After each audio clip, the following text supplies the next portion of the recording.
ចានេះគឺជា vlog ទី4បើក្បាលមកគ្មានអីទេចាក្រៅពីគិកុជាមួយនឹង TikTok នឹងឯងចានិយាយពីថាណែនិយាយពីថាបានមកហ្នឹងគឺថាការងារសាច់កាប់មិនសូវម៉ានទេចាការងារដើរលេងហ្នឹងដូចរឿងហឹកហាក់សបនដៃហ្នឹងដល់កូរ៉េនេះបងប្អូនអត់សូវមានភ្លេងលេងដោយសារតែយើងអត់បាន save ភ្លេងអីទុកលេងទៅពេលចឹងទៅមិនសូវបានលេងអីម៉ានទេ TikTok ហ្នឹងលេងបត់ដែរចាឥឡូវនេះគឺយើងចេញពី hotel មកយើងទៅចាទស្សនានៅកន្លែងដែលគេមាន show បង្ហាញអំពីត្រីចាកន្លែងត្រីអីចឹងណាឡើយខ្ញុំទៅម្ដុំកន្លែងដែលគេលេង show លេងអីចឹងហើយនេះកន្លែងគេមានកម្មវិធីប៉ុន្តែខ្ញុំនឹងកម្មវិធីអីទេឃើញគេដាក់ដូចរូបមញ៉េចឹងប៉ុណ្ណាណីតែធំណាស់មិនមែនទូចណាបងប្អូនឃើញចឹងហើយនេះគឺជាថ្ងៃទី4ដែលខ្ញុំបានមកដល់ប្រទេសកូរ៉េថ្ងៃទី4ចាមួយថ្ងៃគឺថតមក vlog ហ្មងចាស្រួលកាត់តដែរចឹងណានិយាយទៅគឺធ្វើនេះគឺឲ្យដូចថាលក្ខណៈថាជាអនុស្សាវរីយ៍ដែលយើងបានទៅលេងកូរ៉េអីចឹងទៅលេងប្រទេសមួយយើងកាត់ vlog មួយចឹងទៅឲ្យដឹងថាអូបានមកលេងប្រទេសនេះប្រទេសនោះចឹងទៅជាអនុស្សាវរីយ៍ចឹងណាហើយនេះមកដល់កន្លែងសួនសត្វគេណាបងប្អូនសួនសត្វហ្នឹងគឺកន្លែងដែលមានត្រីមានស្អីដែលគេនេះចឹងណានឹងត្រីខ្លះបងប្អូនអត់សូវស្គាល់ខ្ញុំថតនិយាយបងប្អូនប្រកាសជាមើលទៅឃើញតូចតែមិនតូចទេណាបងប្អូនធំណាស់ហ្នឹងហើយត្រីធំណាស់បងប្អូនមិនមែនតិចគីឡូណាបងប្អូនឃើញអញ្ចឹងណាឃើញអញ្ចឹងទីថាមើលក្នុងរូបថតមើលក្នុងវីដេអូថាទូចអត់ទូចទេបងប្អូនធំណាស់ឃើញអញ្ចឹងប៉ុនមនុស្សណាបងប្អូនផែខ្ទង់50 60គីឡូត្រីមួយបងប្អូនធំណាស់ហើយនេះចូលបានមួយផ្លែហ្នឹងគេឲ្យទៅមើល show គេចាដល់ម៉ោងគេបង្ហាញ show ចាគេសម្ដែងឲ្យយើងមើលអញ្ចឹងត្រូវមាននាងមច្ឆាមានអីគេរួមឲ្យយើងមើលអញ្ចឹងណាទៅមើលគេទៅចាប្រហែលជា1ម៉ោងមិនដឹង30 second មិនដឹងនេះដូចជាផ្លេចបងប្អូនអញ្ចឹងមកមើលគេអញ្ចឹងទៅមានអីបងប្អូនគេសម្ដែងឲ្យយើងទៅមានអារម្មណ៍ថាវាដូចប្លែកអារម្មណ៍ដែរចាសប្បាយរីករាយដែរអញ្ចឹងហើយមានបបាយមានអីអញ្ចឹងទៅគេហាលចឹងគេលេងអញ្ចឹងទៅជាពិសេសគឺក្មេងៗតូចម៉ាក់ប៉ាគេយកមកលេងហើយគេមកអង្គុយមើលទាំងអស់គ្នាអញ្ចឹងទៅចាមើលទៅមួយយ៉ាងដែរតាបងប្អូនគឺគេសម្ដែងអញ្ចឹងទៅយើងអង្គុយមើលអញ្ចឹងទៅហើយយើងទិញអីញ៉ាំនៅកន្លែងដែលគេសម្ដែងហ្នឹងបងប្អូនមួយយ៉ាងដែរហើយសម្រាប់អ្នកសម្ដែងសូរបស់គេដូចជាជនជាតិបងប្អូនដូចមិនមែនជនជាតិកូរ៉េទេដូចជាជនជាតិបារាំងចាពួកខ្ញុំមើលទៅដូចមិនមែនកូរ៉េទេបងប្អូនគាត់លក្ខណៈលេងសម្ដែងសូអីហ្នឹងហើយពួកគាត់រស់រាយមែនតើជាពិសេសគឺដាក់ក្មេងៗទូចម៉ាក់ប៉ាគេយកទៅដើរលេងបងប្អូនចាទូចបងប្អូនគាត់លក្ខណៈថាគេជួយចិត្តនងក្មេងៗដើរលំហែអីចឹងណាបងប្អូនហើយដល់ពេលត្រីមច្ឆានឹងរួមទៅក្មេងៗនឹងរួមតាមអីចឹងទៅប៉ុន្តែខ្ញុំអត់បានថតក្មេងៗតែសពូក្មេងៗច្រើនមែនតើបងប្អូនដូចនឹងមច្ឆាគេរួមធ្វើដៃចេះចឹងទៅទាំងចាស់ទាំងក្មេងគឺគាត់រួមតាមចាហើយត្រីបបាយយើងឃើញអញ្ចឹងថាតូចអត់តូចឯធំហើយនេះគឺជាហៅសេះសមុទ្របងប្អូនស្គាល់សេះសមុទ្រអត់សេះសមុទ្រហ្នឹងគឺវាអត់មានញីអត់មានឈ្មោលទេសេះសមុទ្រហ្នឹងគឺវាបដូរភេទផ្លាស់ប្ដូរចាម្ដងពពោះម្ដងជាឈ្មោលអីចឹងទៅអញ្ចឹងសេះសមុទ្រហ្នឹងគឺវាអត់មានឈ្មោលអត់មានញីទេឃើញវាកើតកូនម្ដងអីវាស្លាប់អីចឹងណាហើយនេះគឺក្មេងៗខ្ញុំឆ្លៀតក្មេងៗនិយាយទៅគឺនេះដល់ម៉ោងបញ្ចប់គេហើយចាក្មេងៗមកលេងជាមួយនឹងនាងមច្ឆាអីចឹងទៅពួកឯងខ្ញុំពេលខ្លះខ្ញុំមើលចុះមើលឡើងអីចឹងទៅខ្ញុំឆ្លៀតទៅមើលកន្លែងផ្សេងអញ្ចឹងណាដូចថាយើងអត់សូវនៅស្ងៀមអីចឹងបងប្អូនហើយនេះគឺជាកន្លែងដែលត្រីមួយទៀតហ្នឹងហើយត្រីមួយទៀតហ្នឹងនៅពេលដែលយើងមើល show នឹងចប់យើងអាចដើរទៅមើលអីផ្សេងទៀតអីអញ្ចឹងទៅហើយកន្លែងគេស្អាតបងប្អូនអើយស្អាតកន្លែងនេះដូចជាមានដើមអីគេហៅអីគ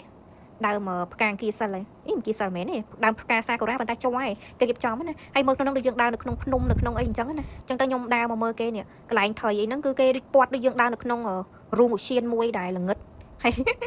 នៅមកចង់ថតជាមួយនេះដូចមើលយូរដូចមនុស្សមែនតែនមកតាមពិតគឺគេសាងពីរូបសំណាក់អីអញ្ចឹងណានៅក្នុងនេះក៏យើងមើលទៅដូចរូងភ្នំអីអញ្ចឹងមើលទៅគេធ្វើយ៉ាងល្ងឹតដូចនៅក្នុងឧសៀនមួយដែរគេមើលទៅដូចប្រកបអីទៅអូមើលទៅពេលខ្លះបើដើមអ្នកឯងខ្លាចដែរហ្នឹងកុំនិយាយប៉ុន្តែសិតតែភ្ញៀវទេមិនមែនខ្ញុំដើរតែឯងតែត្រីធំណាបងប្អូនឃើញខ្ញុំអញ្ចឹងមែនប៉ុន្តែធំជាងមនុស្សទៀតកុំចង់ហក់ចាត្រីហ្នឹងមិនដឹងជាត្រីអីខ្លះគេដាក់នៅលើហ្នឹងតែខ្ញុំខ្ជិលអានណាបងប្អូនច្រើនពេកហើយសម្រាប់ត្រីនេះដែរគឺវាលក្ខណៈធ្មេញវាបងប្អូនអើយគួរឲ្យខ្លាចខ្ញុំថតកាត់ចោះអីចឹងណាអានេះដាក់ទៅឆក់មនុស្សងាប់ហ្មងចាគេហៅអីអាត្រីអគិសនីហ្នឹងបងប្អូនអាត្រីអគិសនីហ្នឹងទៅបើថាយើងប៉ះអីហ្នឹងប៉ះដូចថាគេដាក់ត្រីវាស៊ីវាឆក់តតែងាប់សិនហើយអានេះគឺត្រីចាបនេះបើស្រុកខ្មែរយើងគេហៅត្រីចាបហើយព្រោះត្រីហ្នឹងធ្មេញធំហើយវាស៊ីសាច់អាត្រីហ្នឹងនេះសម្រាប់កន្លែងគេមើលត្រីមើលអីហ្នឹងគឺ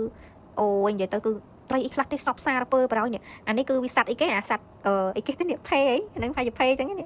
ះអីសัตว์ឆ្មាទឹកអីមិនហ៎អូយច្រើនណាកន្លែងសួនសัตว์គេហ្នឹងបើយើងរៀបរាប់មើលសัตว์ហ្នឹងទាំងអស់ហ្នឹងយើងមើលមិនអស់ទេវាច្រើនអីអញ្ចឹងណាហើយត្រីខ្លះល្អមើលដូចអត់ដែរឃើញត្រីខ្លះដូចប្រគួយដូចអីអញ្ចឹងត្រីខ្លះយើងអត់គួរគិតថាវានឹងមានណាអាខ្លះគេហៅអីដូចចលែនអញ្ចឹងចេញពីក្នុងដីគេហៅពស់សមុទ្រពស់អីគេណានៃអានេះត្រីកំពតហើយមានបបែលនិយាយទៅគឺដូចជាមិនជានេះហើយគេដាក់ចូលគ្នាមិនទេអាសัตว์ទាំងអស់ហ្នឹងបងប្អូនអញ្ចឹងដូចជាខ្ញុំធ្លាប់ទៅម៉ាឡេស៊ីក៏សួនសัตว์គេធំដែរចាយើងមើលអញ្ចឹងទៅយើងយកមកពិចារណាធ្វើមុខធ្វើវត្តថាអូយសោកខ្លួនឯងនេះបើវាធ្វើមុខអញ្ចឹងដល់ធ្វើមុខអញ្ចឹងធ្វើមុខតាមវាទៅមានអីដូចស្តៀងវាដែរតាអាហ្នឹងគេធ្វើមុខដូចរបៀបថាអាមុខដូចចៃធំស្មើណាធ្វើមុខក៏ឈប់អីចឹងទៅអូយនិយាយទៅសារខ្លួនឯងនេះហោស៊ីចាមិនមែនចំណេញរហូតទេនិយាយឃើញទៅឆ្នាំហ្នឹងខាតដល់កប៉ុន្តែពិបាកចិត្តទៅក៏មិនបានអីក៏គ្មានអ្នកណាគេប្រាប់ទេតែមួយទៀតធ្វើមុខក៏និយាយមែនចានេះមើលមុខគេដល់ពេលយើងធ្វើទៅមុខវាស្តៀងគ្នាដែរសบายទៅតើយើងនៅក្មេងដើរបានក៏ដើរទៅខ្ជិលកើតទុកអីពេកចាំបងប្អូនណាព្រោះអីយើងមើលមិនឃើញទេរ៉ូស៊ីឡើងមិនប្រកាសថាយើងឡើងរហូតទេហើយមិនប្រកាសថាយើងរ៉ូស៊ីធ្លាក់រហូតនេះខ្ញុំឆ្ងល់នេះខ្ញុំនិយាយមុនហ្នឹងបងប្អូនពោះប៉ុន្តែមិនមែនពោះដូចចង់ចលែនហើយមិនចំចលែនទេ ហើយមានគ្រប់ពណ៌អីគិតទៅណាអាហ្នឹងវាមិនដឹងថាជាសត្វស្អីច្បាស់ពុះក៏មិនចំពុះចលែនចំចលែនគិតទៅនឹងចម្លែកចឹងហើយបើអាត្រីនេះអាត្រីនឹងដូចស្លាប់មក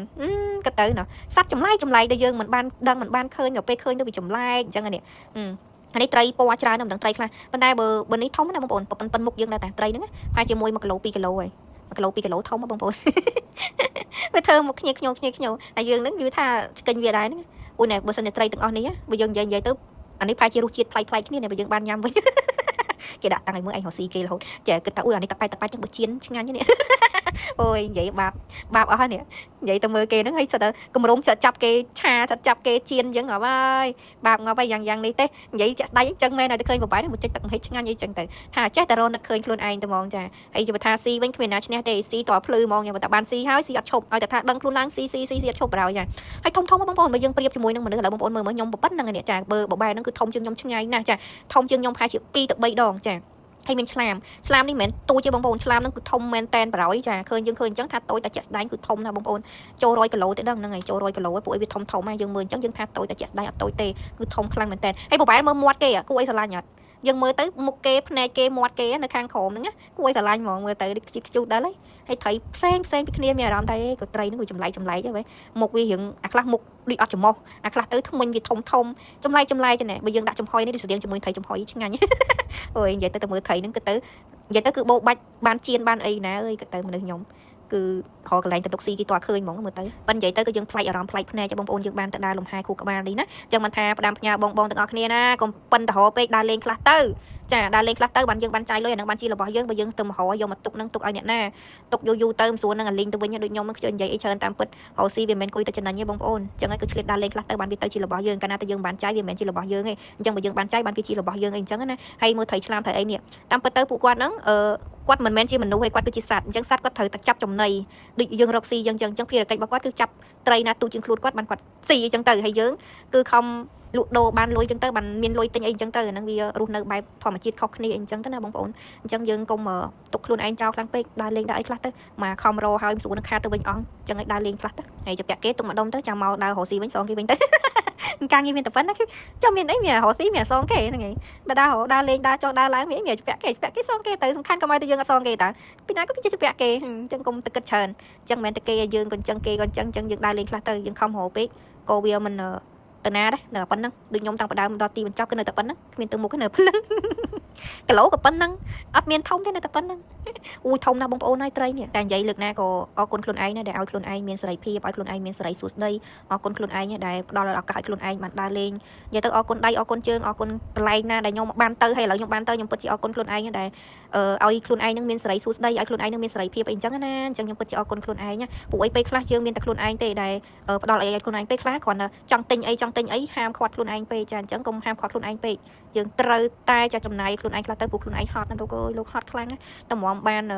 លុយមកហើយបានលុយពេលខ្លះក៏មិនបានចាយអីអញ្ចឹងណាអញ្ចឹងខ្ញុំចេញពីកន្លែងមួយទៅកន្លែងមួយបងប្អូនចាខ្ញុំចេញពីកន្លែងមួយទៅកន្លែងមួយសួនសត្វដូចគ្នាគាត់ថាគេមានកន្លែងតាំងពួកសត្វនេះផ្សេងហ្នឹងទៅនេះស្អាតដែរបងប្អូនខ្ជូតដ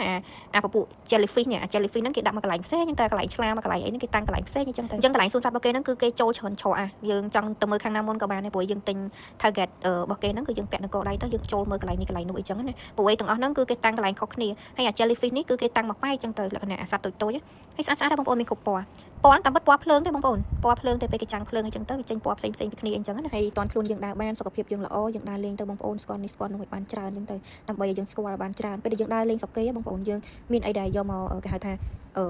តុបតែងកន្លែងរបស់យើងឬក៏អភិវឌ្ឍកន្លែងយើងអីគឺវាល្អដោយសារតែយើងបានបើកភ្នែកបើកចំហមើលស្រុកគេអញ្ចឹងទៅហើយកន្លែងនេះបងប្អូនគឺគេចាំងពលឺមកចាំងទាំងធ្មេញចាំងពីអីដល់ក៏និយាយគេចាំងទៅគេមានពណ៌នេះមើលទៅវាចាំងឡើងភ្លឺហ្មងដូចនៅក្នុងបាតសមុទ្រគេចឹងស្អាតមកដុំហ្នឹងហើយកន្លែងនេះគឺគេមានអីថាច់នោះគេដាក់បាតដៃចិត្តទៅវាដូចយើង hello អញ្ចឹងថាច់របស់គេយើងចុច hello ទៅវាពពុះវាអីអញ្ចឹងណាពេលវាប៉ះដៃទៅវាពពុះមិនអីហ្នឹងសូវដឹងដែរគាត់ថាគេឲ្យយើងលេងអញ្ចឹងច្រើនណាស់បងប្អូនបើខ្ញុំតាំងពីខ្ញុំថតពីដើមដល់ចប់វិញគឺមិនអស់ទេច្រើនណាស់គាត់ថាយើងកាត់ទ្រោះអញ្ចឹងទៅអានេះគឺម្លុកដែលគេលេងពពួកត្រីតូចអញ្ចឹងនៅក្នុងនេះគេតាំងរូបត្រីតូចអីអញ្ចឹងទៅសម្រាប់កន្លែងធំខ្ញុំទៅមើលហើយអញ្ចឹងខ្ញុំមកមើលកន្លែងតូចនេះដោយសារតែសបុតហ្នឹងយើងចង់ចូលទៅមើលខាងណាមុនក៏បានដែរព្រោះកន្លែងដែលគេ សัตว์ហ្នឹងពួកអីវាដល់ម៉ោងគេលេងអីមុនអញ្ចឹងណាអញ្ចឹងគេឲ្យយើងទៅមក show មើលអីមុនអញ្ចឹងទៅហើយនេះបងប្អូនអានេះគឺជាប្រភេទផ្កាថ្មប៉ុន្តែផ្កាថ្មនេះមានជីវិតទេបងប្អូនមិនមែនផ្កាថ្មដែលរឹងកព្រឹសទេប្រភពផ្កាថ្មហ្នឹងគឺវាមានជីវិតដូចត្រីអញ្ចឹងវាចេះស៊ីចេះអីដូចតើនេះប៉ុន្តែមិនដឹងថាវាស៊ីអីណាបងប្អូនហើយកន្លែងនេះគឺគេមានឲ្យយើងថតកន្លែងនេះណាកន្លែងនេះគឺមានឲ្យយើងថតហើយកន្លែងហ្នឹងដែរដែលក្មេងៗអីគឺយើងមើលទៅដូច slide HD មើលទៅវាដូចពិតអញ្ចឹងទឹកកឡុកទឹកអីអញ្ចឹងក៏ឈរកន្លែងហ្នឹងមកផ្លែទៅថាចង់ថតរូបប៉ុន្តែដូចមិនសូវជានេះហើយបញ្ចប់ពីកន្លែងហ្នឹងវិញក៏មកញ៉ាំសាច់អាំងទៀតហើយនិយាយទៅគឺនៅកូរ៉េហ្នឹងគឺសម្បូរសាច់អាំងហើយពេលដែលញ៉ាំហើយគឺដើរមកពេលយប់ឲ្យបងប្អូនបណ្ដាយប់នេះពេលដែលញ៉ាំមកវគ្គហ្នឹងហើយសម្រាប់ហើយឃ្លានឲ្យដើរមករកគេញ៉ាំគេបើក24ម៉ោងនៅកូរ៉េហ្នឹងបងប្អូននិយាយទៅយើងនៅក្រុងនេះស្រួលដែរដោយសារតែគេបើកលក់24ម៉ោងលើ24ម៉ោងអញ្ចឹងអត់ខ្វះអីញ៉ាំឯសាច់អាំងមានទល់ភ្លឺហ្មងចង់ញ៉ាំអីក៏បានដែរហើយមកដល់ហូថែលវិញនៅមានផ្លែប៉េះញ៉ាំទៀតនិយាយទៅតាំងពីបើកភ្នែកហ្មងហើយថាបើកភ្នែកគឺឃ្លានអត់ឈប់ហ្មងញ៉ាំញ៉ាំជាងគេជាងឯងហើយប្លុកទី4នេះគឺសូមបញ្ចប់ត្រឹមនឹងចាំមើលថ្ងៃស្អែកបន្តទៀតមើលថ្ងៃទី5មើលតើមានអីទៀតតាបាយ